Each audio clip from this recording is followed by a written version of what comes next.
अगर आप आज ही लाहौर या फिर जीटी रोड के ऊपर जितने भी अजला कायम हैं या शहर आबाद हैं, उनके अंदर जाके कैमरा निकाल कर अपना आम लोगों से पूछते हैं जो आवाम वहाँ पर रहती है, उनसे पूछेंगे बलूचिस्तान के 5 शहरों का मुझे नाम बता दें। आप 3 शहरों का कहना है और कहना है कोटा का नाम नहीं लेना।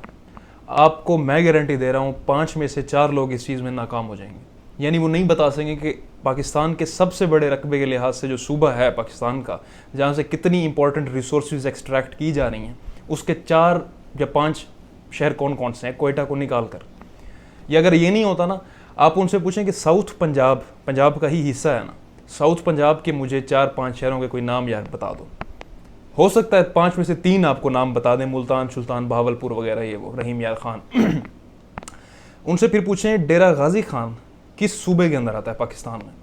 आधे आपको बताएंगे कि डेरा गाजी खान अक्सर बलूचिस्तान में आता है। ये मैं आम आवाम की बात कर रहा हूँ। आधे आपको बताएंगे बलूचिस्तान नहीं, केपी के अंदर डेरा गाजी खान आता है।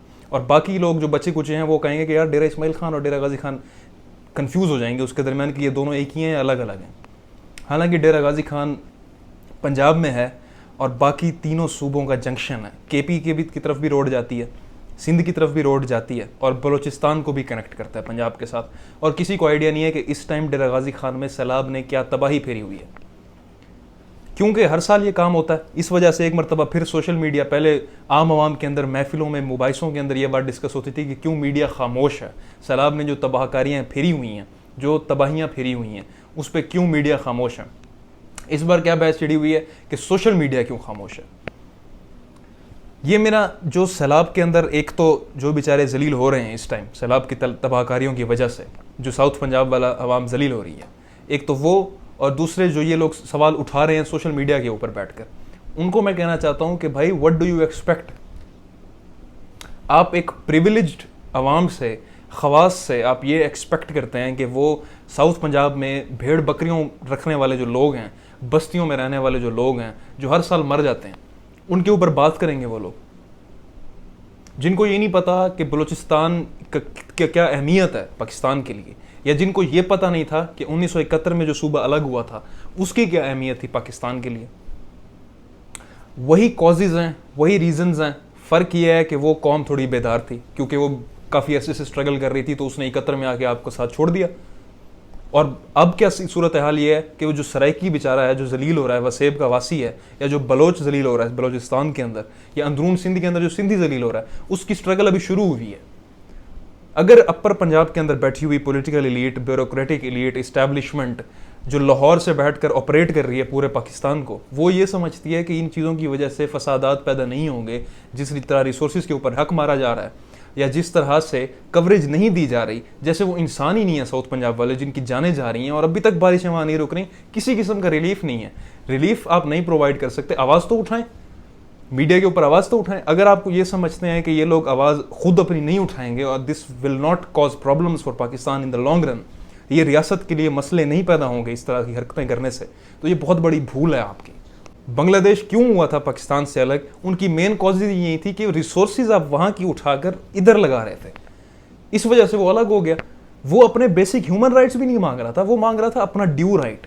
बेसिक ह्यूमन राइट्स, अगर आप 1948 वाला यूएन कन्वेंशन के अंदर जो डिक्लेयर हुए थे बेसिक राइट्स, उसके अंदर आप पढ़ लें, डिग्निटी, खाना, इज्जत, सिक्योरिटी, ये बुनियादी हकूक हैं जो बहुत सारे ममालिक ने, पूरी दुनिया के 200 से कोई लगभग 200 ममालिक थे जिन्होंने इन पे साइन किए थे, जो सिग्नेटरीज हैं 1948 वाली कन्वेंशन के अंदर ह्यूमन राइट्स डिक्लेयर करने वाले। वो राइट्स भी हम नहीं मांग रहे हैं आपसे जो साउथ पंजाब वाले अवाम है। यार उन्हें बेसिक राइट्स तो दो, सिर्फ इतना करो कि थोड़ी सी उनके लिए आवाज़ उठा लो। बेशक रिलीफ नहीं फराम करना चाहते, you can at least raise your voice about it. नहीं जी, शहबाज गिल ट्विटर पे टॉप ट्रेंडिंग करे, गरीदा फरूकी ट्विटर पे टॉप ट्रेंड है, क्यों भाई? किसी की जान गई है अभी तक उस वाक़े के अंदर? वहां पे भेड़ बकरियों की तरह उल्टी लाशें मिली हैं डूबी हुई पानी के अंदर, बच्चे, बच्चियां, आदमी, औरतें बराबर डूब रहे हैं, लोगों की पूरी जिंदगी की जमा पूंजी ज़ाया हो चुकी है, किसी ने आवाज़ उठाई है? और फिर क्योंकि ट्रेंड दोबारा चल पड़ा है कि यार उस पर बात नहीं हो रही, आवाज़ नहीं उठा रही। आपकी कौम का बहुत बड़ा इशू ये रहा है कि जज्बात के अंदर आके आवाज़ यूं उठाते हैं अपनी, और फिर 2 दिन बाद एक और वाक़या मिलता है उसके ऊपर में ख़त्म। अगर थोड़ी सी रैशनैलिटी के साथ अप्रोच किया जाए, आवाज़ उठाई जाए, जो इंटेलेक्चुअल तबका है, वैसे मैं भी गलत कर रहा हूँ, मैंने सारी ज़िंदगी रगड़ा इन लोगों को है क्योंकि मुझे पता है कि ये सबसे बड़े कल्प्रिट्स हैं, and I repeat this again and again कि यही लोग तबाही के जिम्मेदार हैं। एक तो ये खुद काम नहीं करते, अपनी मोनोपोली कायम रखना चाहते हैं, और उन्होंने मीडिया भी खरीदा हुआ है ऊपर से। इन्होंने फिर लोग खरीद लिए हैं पैसे की बुनियाद पर। हालांकि जहां इंसानी जान जा रही हो, इससे ज्यादा क्या नुकसानदेह बात है। फैसलाबाद वाला किस्सा हुआ, शहबाज गिल वाला टॉर्चर वाला किस्सा हुआ, अलमिया हैं अपनी अपनी जगहों पर, ट्रेजेडीज हैं, पाकिस्तान के लिए एक धब्बा है। लेकिन क्या इंसानी जानें जो ज़ाया हो रही हैं, लोगों की ज़िंदगियों की कमाइयाँ तबाह हो रही हैं, घर के घर उजड़ रहे हैं साउथ पंजाब के अंदर, वसेब के अंदर, ट्राइबल बेल्ट के अंदर, डेरा गाजी खान के करीब, पंजाब का हिस्सा है। किसी पंजाबी ने बात की है उसके ऊपर? ये जो हमारी इलीट बैठी हुई है, पंजाबी इलीट की बात कर रहा हूँ, ये जो आपके इंटेलेक्चुअल फन्ने खान बने फिरते हैं, किसने बात की है? कौन सी ऐसी ऑर्गेनाइजेशन है जिसने रिलीफ फ्राहम किया हो? सारे जो उठ के बैठ जाते हैं, यहाँ पे कोई पॉलिटिकल सिनेरियो होता, यहाँ पे किसी सियासतदान का मसला होता, सारे आवाज उठा के बैठ जाते, चीखने लग जाते। लेकिन क्योंकि आम सराइकी एक मर रहा है, एक बलोच मर रहा है, उन्हें कोई फर्क नहीं पड़ता। और ऊपर से आप ये समझते हैं कि ये चीजें प्रॉब्लम्स कॉज नहीं करेंगी। आप देखें तो सही, अगर मैं ये बातें करूंगा, कोई और ये बातें करेगा, तो यू विल ब्लेम हिम कि यार ये नेशनल इंटेग्रिटी को थ्रेट है, ये गद्दार है, ये नफरतें फैला रहा है। नफरतें मैं नहीं फैला रहा भाई, नफरतें आप फैला रहे हो। नजरसानी करो अपनी पॉलिसीज के ऊपर। विशियस साइकिल चलता आ रहा है, पता भी है वहां सैलाब आता है, आज तक कोई काम नहीं हो सका। क्यों नहीं काम हो सका? यहीं पे अगर मैं गारंटी देकर कह रहा हूं आपको, लाहौर में ऐसे सैलाब आते होते, मैं गारंटी देता हूं आज से पता नहीं 50 साल पहले शायद वो आना बंद हो गए होते, या उनको किसी ना किसी तरह रिलीफ दे दिया गया होता। अगर आप इनसे किसी मुबाइसे के अंदर बात करोगे, नहीं जी वहाँ लोग जो हैं वो बस्तियाँ कायम कर लेते हैं सैलाबी पानी के रास्ते में, ओ भाई वहाँ लिटरेसी रेट तो देखो। आपने वहाँ कौन से शहर आबाद करके दिए हैं कि वो जाके जो है ना वहाँ पे सैलाब के रास्ते के अंदर अपने बस्तियाँ ना सेटल करें? माल मवेशी कहाँ रखें वो? कौन से उन्हें आपने वसाइल ऐसे ग्रांट किए हुए हैं? विक्टिम ब्लेमिंग अरूज के ऊपर है, किसी से बात करके देख लो, नहीं जी उन्होंने अपना कसूर है, किना दा कसूर है। ठीक, विक्टिम ब्लेमिंग करना आती है सिर्फ इस कौम को, ठीक है ना। और ऊपर से वहाँ पे सरदार जो बैठे हुए हैं आपके अपने, कौन सा सरदार आपका निकला है जिन्हें इलेक्ट करते हो?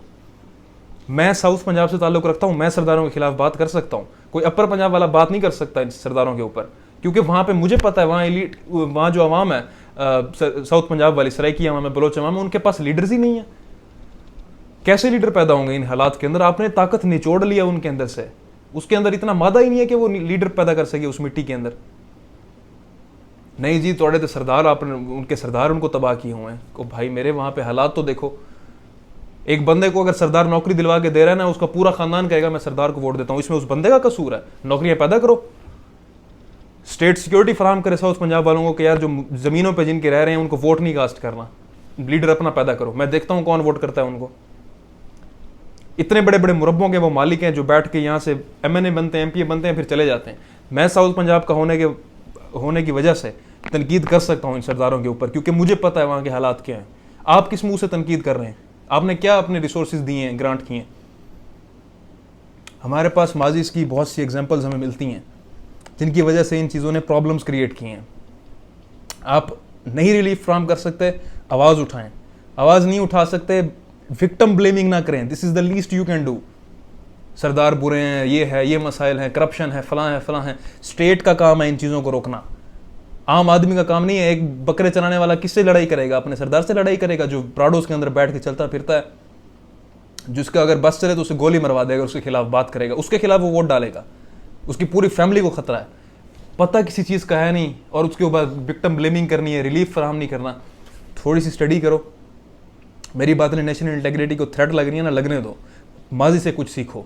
बांग्लादेश ऐसे ही अलग नहीं हुआ था आपसे, आपकी अपनी गलतियाँ थी।